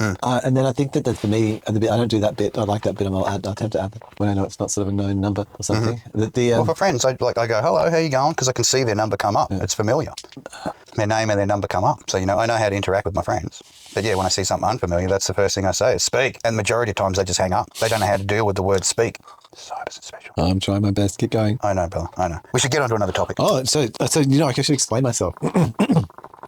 I have been up since, I've been awake since, 4 o'clock this morning. So I don't suffer with the curse that Si has. I'm a sleep anywhere kind of person, and for the amount of hours that are required. I tried my best. I went to bed at 9:30. So I actually had a good night's sleep, relatively speaking, like for in a certain level. So I think I had 5.5 hours sleep. Which is, pretty good for Si. Yeah, I had maybe like 10 minutes, maybe 8 minutes of deep sleep. Solid, that's it, the REM. No. Eyes whipping about, no. No, that's a separate kind of sleep. So dream sleep's different. No, this is deep sleep. This is like what you're meant to have. Yeah, the log so sleep. That's like almost sleep none. log. Yeah. But, you need to engage special sleep watch again. I have. Oh, you do? No, I'm good. Man, I don't need fucking sleep monitoring, but I just bang. No, if I had to do a bit of fucking dream authority, though, just recently. Oh, did you? Had certain reoccurring dreams happening and had to get all authority on that. Oh, you did? Yeah. Mate. Were you able to? No, just smashed out of that fucking what was being projected and going into my own. No, fuck you. Not accepting this. I'm going into my own special space. Yep. Fuck you. Yeah, you're not going to force me into your little space. I'm going into my space and I'm going to punch your fucking authority space away. Yeah. Uppercut. Rehoming. allowing like your, you know, I mean, that's cool because it's like sort of like a.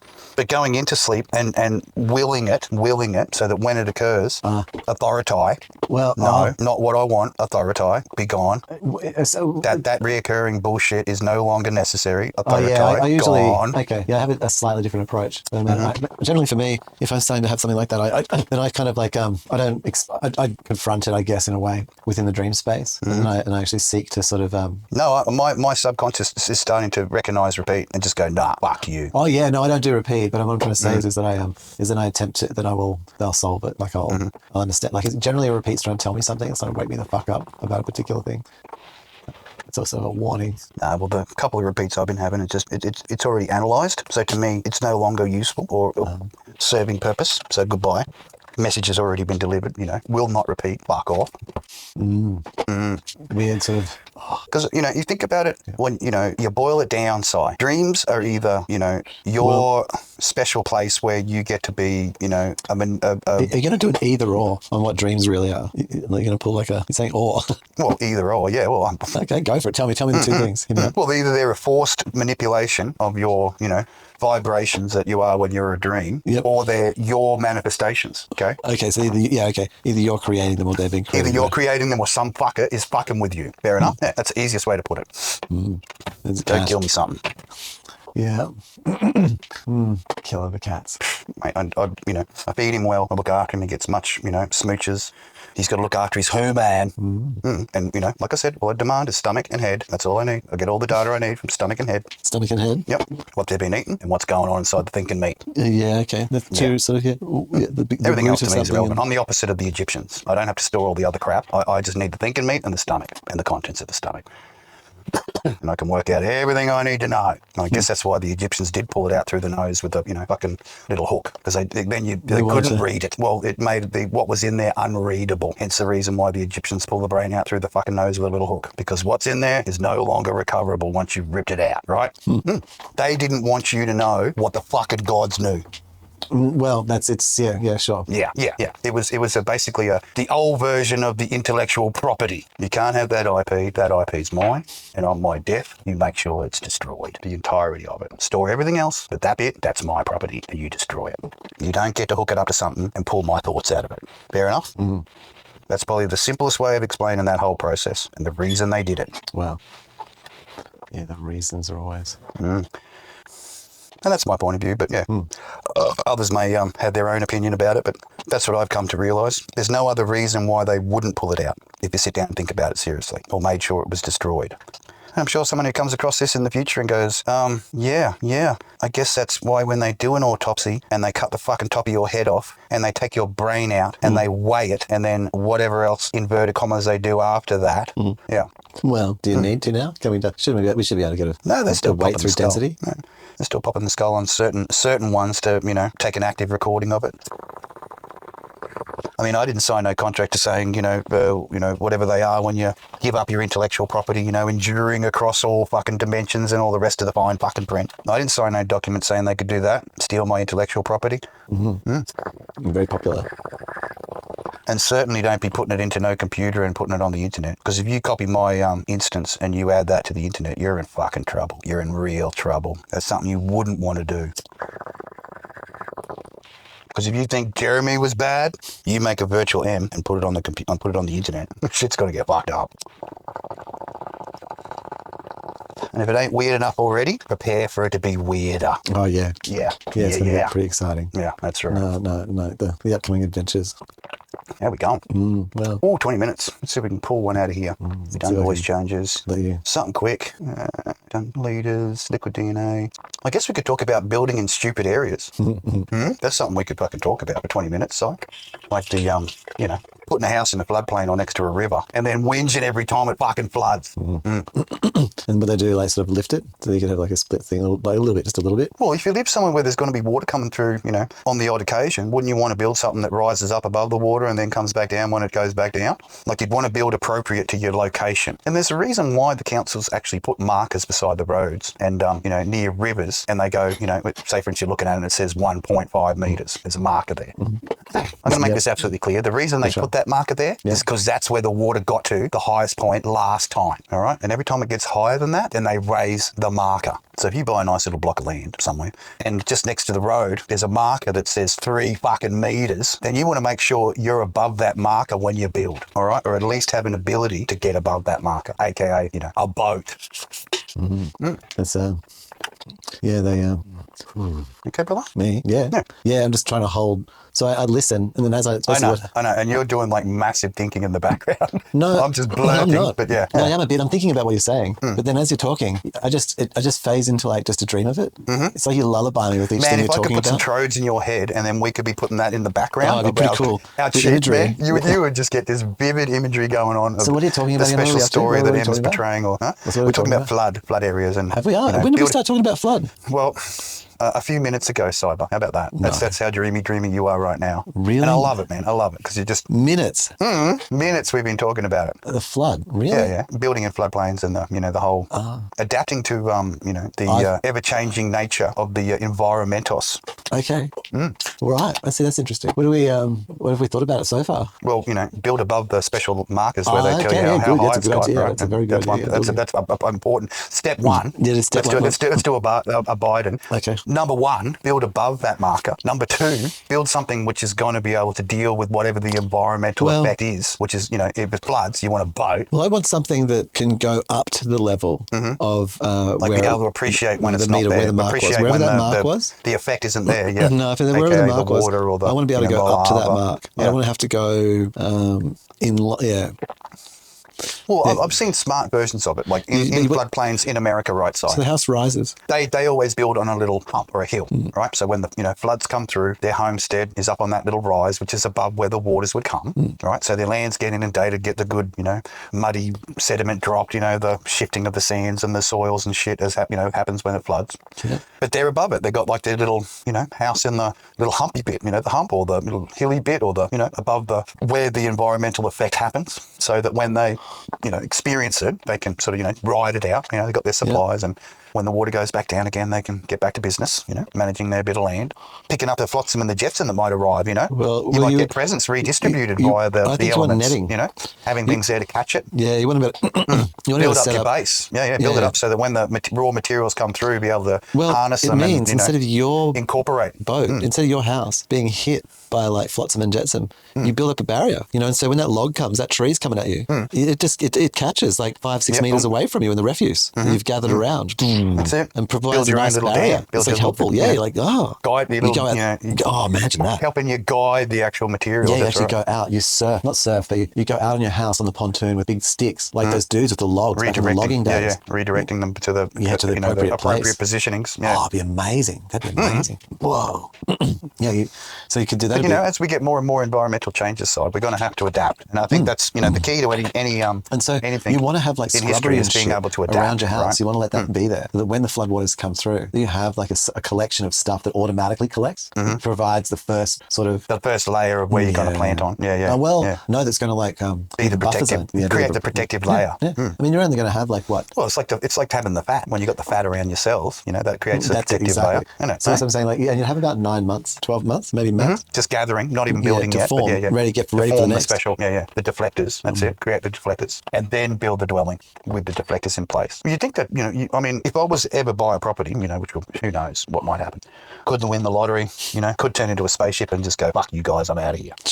Yeah. Well, but either way, like, if you were smart, you'd definitely sit on the land for, a year, maybe 2, not build anything, but just watch where the elements flow. Yeah, definitely, Yeah. So, wind comes through for the whole year, what directions the wind sort of favour, and, planting certain trees in certain areas will give you a break and, create that more of a comfort zone. Yeah, and the same with the water element, exactly. where the water flows across the property, where it pools. Yeah.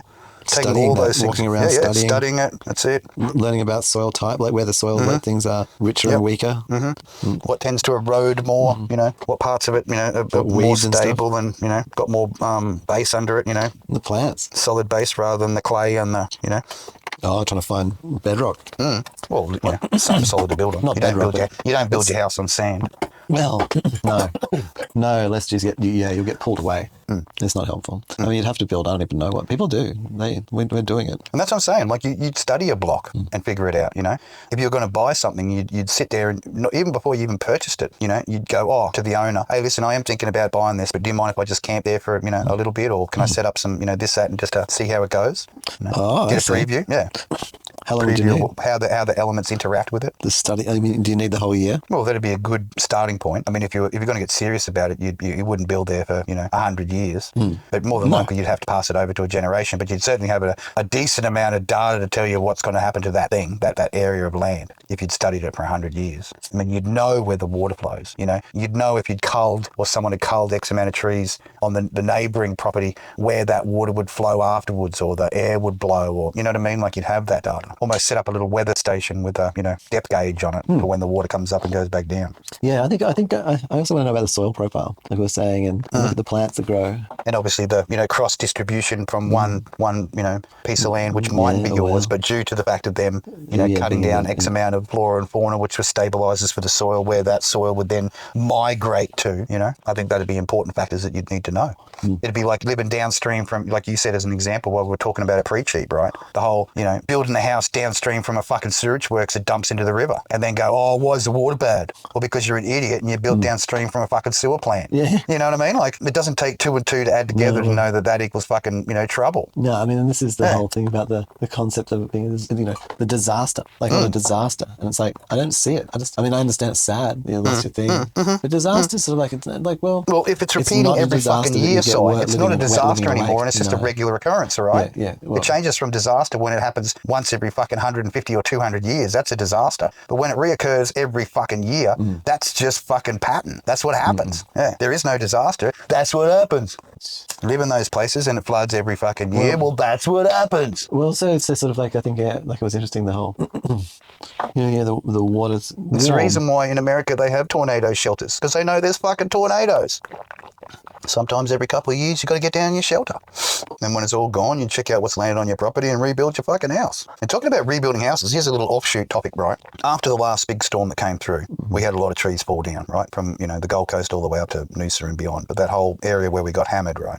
Now, when a house gets damaged, we will fix it, won't we? As best we can, unless it's, structurally, the structural integrity is fucked, and then you basically bulldoze it, all right? But when a big tree, a few branches snap off it or the top snaps off it, what do humans do? They cut it down. Oh, well. A lot of times, They never try to prune it and help it to regrow, do they? Unless it snaps off at the base, and then, obviously it's all over. But if a few limbs fall off something, that isn't a reason to chop the whole thing down. That's one thing that really annoyed me about the cleanup process, is they chop a lot of shit down, which could be just pruned and continue living. That's one gripe, because I see a lot of birds, as being one, a participant in the Cheep. I see a lot of birds disappointed when their damaged home doesn't get help, or, pruned and then, helped to regrow. Oh, well, I mean, yeah, just looking at it differently, that's it. You just got to use your thing in the catchment area and just pull that stuff in. Your house won't get damaged. You'll just have more resources at the end. You can use it to build it out. Actually build like small mountains. Every mountain becomes sand eventually, Si. All it takes is weathering. Well, yeah, it does. Well, that's covered pretty much everything except Malario and Luigi and the takedown of fucking Nintendo, which we might have to do another Cheep, but, at least we give them a little bit of a nibble. There you go. We did talk about a few other things as well. Did you get me something? I know we didn't talk about it on stream. You didn't get me anything. But my week's been, it's my day in particular for any Cheep stuff. So yeah, I was up at about 3:30, woke up about 3:34, maybe 4. It's fair. And then slept through about maybe an extra few little hours. Massaging my feet is not going to change my opinion. Where's my kill? It's cheap. It's very cheap. It's running out. Cheep Season 8, Episode 8, brought to you by SciTV. But so this week in building the B-tuber system. Man, you've just excelled, brother. Well, get me some. Thank you. So yeah, I've really focused on the pipeline. I've really cleaned it up. I've learned a lot about it. I've learned a lot about the maths of it, more about vector maths. I've now got it divided into sections. One's positional. Much refinement, gone from 2D to the full 3D, which is excellent. Yeah, brother. I was sort of in 3D. I was in 3D before, Absolute but I had no milestones, optics on the 3D. So I have been in 3D 3D, but I had no optics on the 3D, so I couldn't make judgment on what I was doing. Yeah. So yeah, I put the 2D pipeline and the 3D, so 2D coordinate vector coordinate, 2D pipeline. Then there's actually a 3D coordinates pipeline, a 3D directional pipeline, and then now will be the 3D quaternion. Getting into the serious stuff, bro. Yeah, so this is all the rotational How to build stuff. a better bot. How do you? And so the first, and it's interesting. So what I've done is I've built these into these separate pipelines. I've cleaned it all up. I started separating out all the major functions of certain modules. It's been learning better ways of sort of, I think, segmenting the code and making it smaller, so that but then being able to let the AIs like really look at the code, all of it, instead of it scattered around your document. And providing way too much information. Come on, keep it simple. That's the golden rule. If it ain't simple and you're making it too complex, it's bullshit. Yeah, right? It starts getting complicated, but it's a sign. All you're going to get is problems and glitching. Yeah, that's it. Hey, and there was a few things that I was exporting to Blender in Eulers, which I don't really. So a Euler is a kind of a way of expressing a angle, but the angle goes from more specifically like negative 180 to 180. So it's a particular. It's not actually 360, if that makes sense. It's rotation like, in between it's those two 180s either side of a point. That's right. Yeah, created the 360. It's not a 360 answer. No. Well, no. Name me one bone on the body which does a full 360. Except but it's not about that. It's about multiple the type bones in the wrist. Yeah. No, it's about the type of mathematical representation of rotation that you're doing. It's not about the sort of the body. Even the head and the neck muscles only do 270. But they don't do the full rotation. But it's actually it's just about the mathematical space that you're inhabiting. And so I don't really fully get yet, but I'm learning about them anyway. So in each step of so what I've been able to do though is in each step of in the coordinate space, I was focused on is I build a 3D visualizer, and so then I've got like being able to see the positional data, and then I stabilize that data, the 3D data, the positional data, and then when I got the positional data as stable as I sort of reasonably could without it going slow or anything, so it just was good. So listeners, just for reference, Syed calls me during the week so that we can chit chat while he's building, so it gives him an ability to not micro sleep while he's coding. Yeah, basically. It's just a bit of background reference so that the listener understands where we do get into tech talk. Welcome to Narcolep TV. Narcolepsy 101. Friends can help when they're creating interference, man. That's what I do. I create interference which stops you from going into your mode. So you're talking about rotations and the 3D. So the positional one. So I clean the positional data up, and then when I got that to a point, then what I've been able to do is then I export. Then however I'm building it, but that's a global thing. So it's just changing this because the whole application is a loop. Like it's this very tight loop. Tight loop of scanning. I'm actually making the variables inside global. It's like just a global bone set, and so it just changes every frame. Yeah. But it doesn't have to pass variables. But the shoulder tracking and the elbow tracking and the hand tracking that you've set up so far, Si, is just abso-fucking-lutely amazing. Yeah, it's pretty good, hey? Yeah. I am quietly, as a long time ago programmer, I am extremely impressed with your progress, bud. Yeah, it's been a battle at times and learning. Like I think that, so tomorrow I will be able to see, tomorrow evening after I've done the edit and stuff to the Cheep, I'll be able to see the end result. No, I'll be able to see visualization of the quaternions. Get the feedback from you. Once I see that, and then I'll be able to start making understandings of how to. Then what I'll be doing is integrating. So the quaternion section of the pipeline. Do you know what you're doing right now? You're doing a virtualized version of what the higher self does to the lower self or the intermediate self. Going through these kind of like from dots to lines. You're getting quiet teachings on how to manipulate your avatar. Yes. Comes through from intention, but then you sort of visual and then pull direction. So you got to pull with our thoughts we create the world. That's right. Solidify that. Exactly, brother. And then the mechanical rotations. It goes into the mechanical motion of it. Yeah. So the symmetry is beauty, isn't it? It's been very interesting learning how to. It's the reason why children don't love a beautiful face and cry with an ugly one. Symmetry is beautiful. It's been interesting smoothing. Like you actually just saw it. The last code thing I did before we went to Cheep live feed. Man, I like I said, I understand how this works now. Leaps and bounds. Yeah. And so in terms of smoothing the data, like the difference in axial information. And so I applied my knowledge there, and then that just snapped. Hey, that was like. And like you said, bud, if you hadn't done all that 3D back in the day, it would have never just fucking gone bam, right? Yeah. Thank goodness for previous fucking training. All the cells. Self-training, of all the cells, exactly.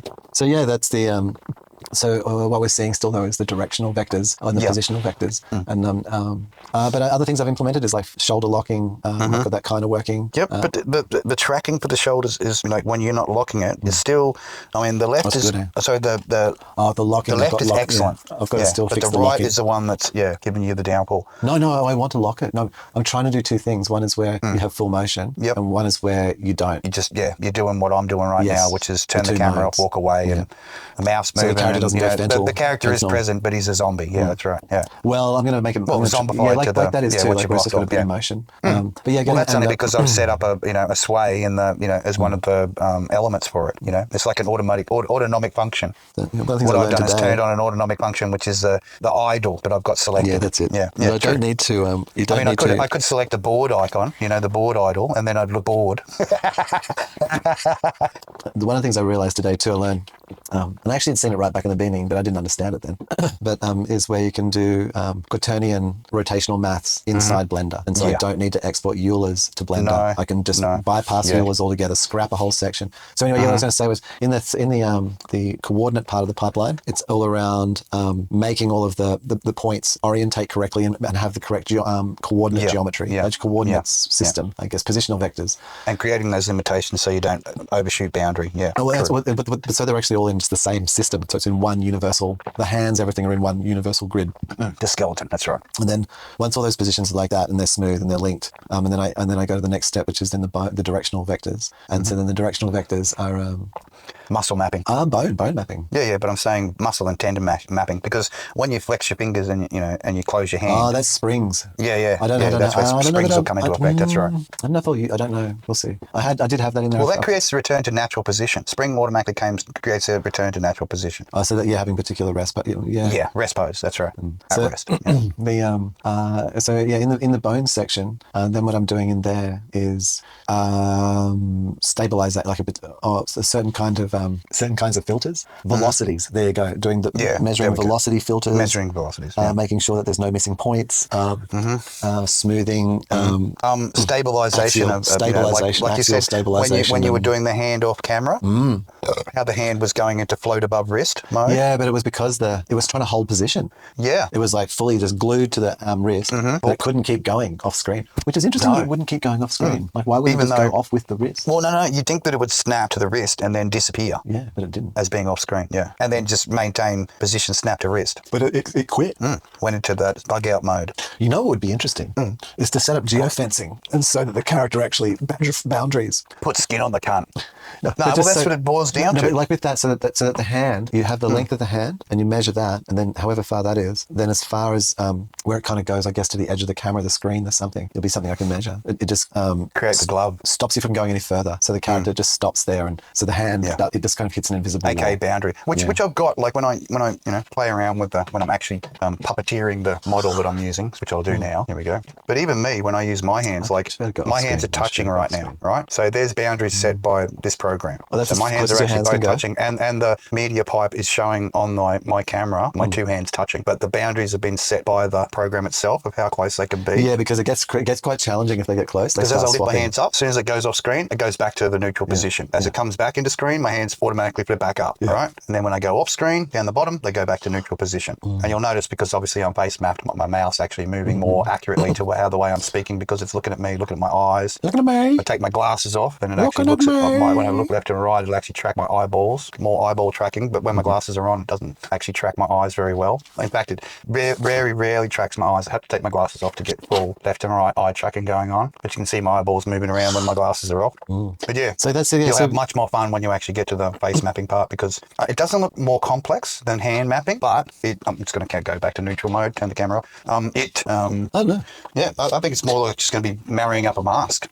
Yeah, I think it is. And then how much you exaggerate it. Yeah, how much exaggeration you put on the mask. I think that's there are kind of different ways. I mean, my preference would be this. So one is blend shapes. So it actually is moving between a whole bunch of basically animated poses. True. And then so you've got like smiles and things, and it's like moving between 50 blend shapes. And the other is where it's raw mapping. Correct. Correct, and that's what the Animaze does. It does raw mapping because it has an actual mask that it sticks on your face when you activate it. But yeah, I'll have so yeah, being visualizations, everything. And it's funnily enough, in science, in a sense, one of the things, the principles we say in science is said in science. Yes, I don't know exactly how it's said, but it's around. Well, we're not scientists. I'm just a spaceship, and you're just sci, right? So, well, I mean, I look at things. I don't know. I study shit anyway. I mean, if that's a sort of, but being able to see. We're all scientists at heart, but not all of us have PhD. Pretty huge dicks. Whatever.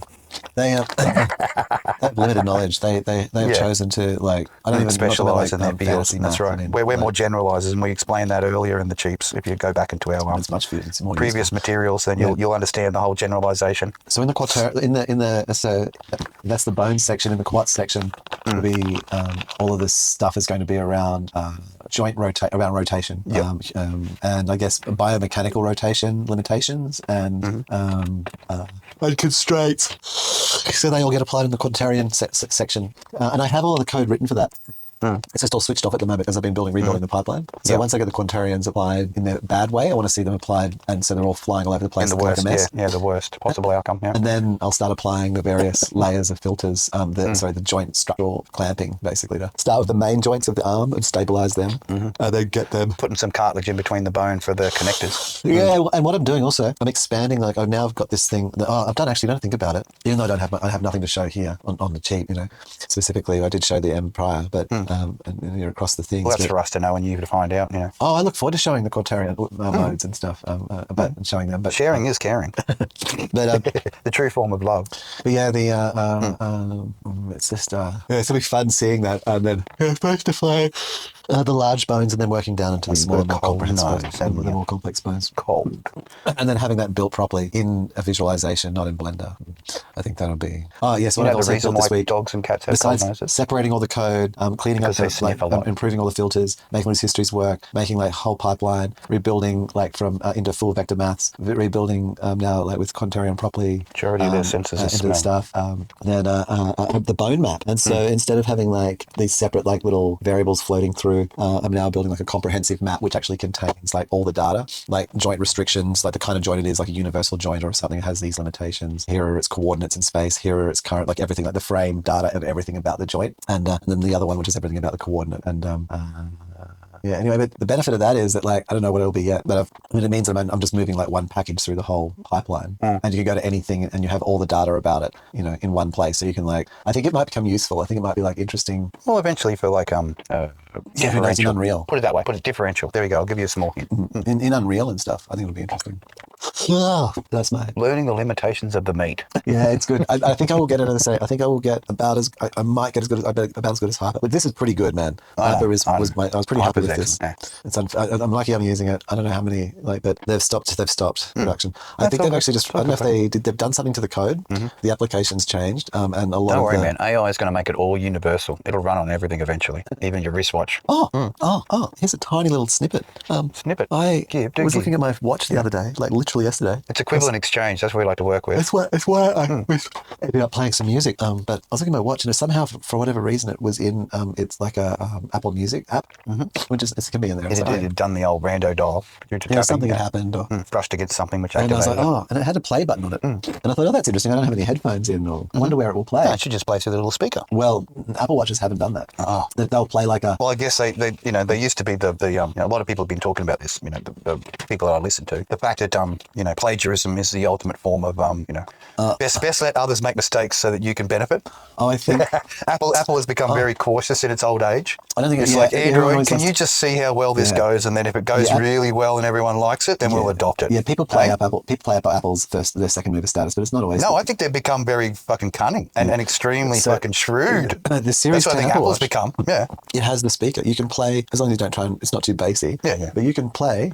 It's got a little mini speaker. It's got a good enough speaker to listen to some music just there while you sit. And it's like the mini. Won't be long until we're putting the little connectors into your bone, and you won't even have to play it to everybody. You'll just be able to vibrate the bones and hear it. That's it. Hello, welcome. Wow. Have you tried those aftershocks or type things? I love them. I love them. I love a pair. Yeah. It's feedback. It's feedback. That's it. Everyone loves feedback.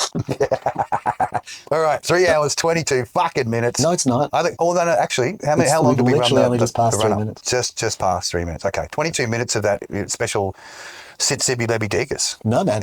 You haven't realised. What? What haven't I realised? Come on. I realised a lot, Si, since I've been here for the whole, 57 fucking rotations. Well, almost coming up to 58 rotations. What you don't realise is that I've been playing background music the entire time. And I'm talking to nobody. No.